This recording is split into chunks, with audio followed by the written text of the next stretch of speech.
Di Jepang, negara yang dikenal paling aman di dunia, pada suatu malam, dua orang asing berdiri di persimpangan jalan yang sepi.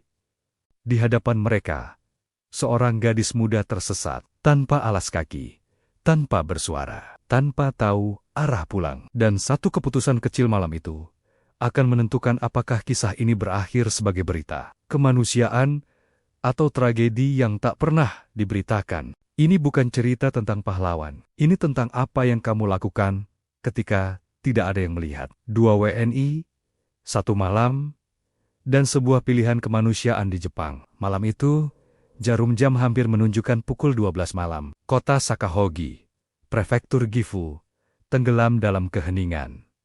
Lampu lalu lintas menyala, jalan kosong, dan hanya ada dua langkah kaki yang terdengar. Abi Setiawan dan Ahmad Miftah Al-Hilmi, dua pekerja magang asal Indonesia, sedang berjalan menuju tempat kerja. Tidak ada kamera, tidak ada rencana besar, hanya rutinitas. Sampai sebuah pemandangan menghentikan mereka. Di sebuah persimpangan, seorang gadis asing berdiri sendirian, tanpa alas kaki. Pakaiannya tidak rapi, wajahnya kosong.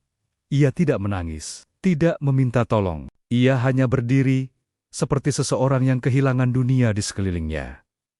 Abi melambatkan langkah. Naluri berkata, "Ini tidak wajar." Abi mencoba menyapa. Bahasa Jepang, tak ada respons. Bahasa Inggris, tetap diam. Abi menghubungi Ahmad. Beberapa menit kemudian, Ahmad tiba dan mencoba bicara lebih serius. Menanyakan nama, alamat, tujuan. Namun, gadis itu tidak menjawab. Bukan karena tidak mau, tapi seolah tidak bisa. Bayangkan jika mereka memilih pergi. Tidak ada saksi, tidak ada yang tahu, tidak ada yang menyalahkan. Namun dua pemuda ini tahu satu hal. Meninggalkan seseorang dalam kondisi seperti itu bukanlah pilihan.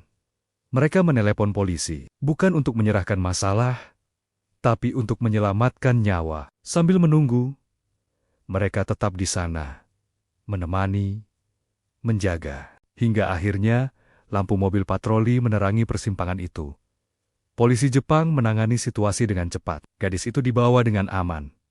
Identitasnya ditelusuri, dan akhirnya, ia kembali ke keluarganya. Malam itu berakhir tanpa sirena, tanpa korban, tanpa berita utama.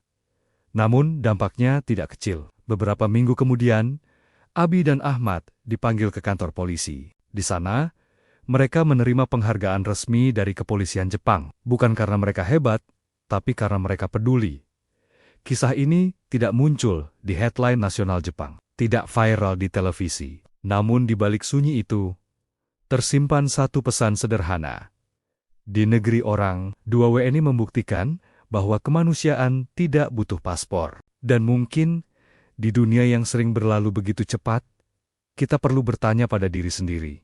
Jika kamu berada di persimpangan itu malam itu, apa yang akan kamu lakukan? Terima kasih sudah menonton. Jangan lupa subscribe untuk kisah-kisah inspiratif lainnya.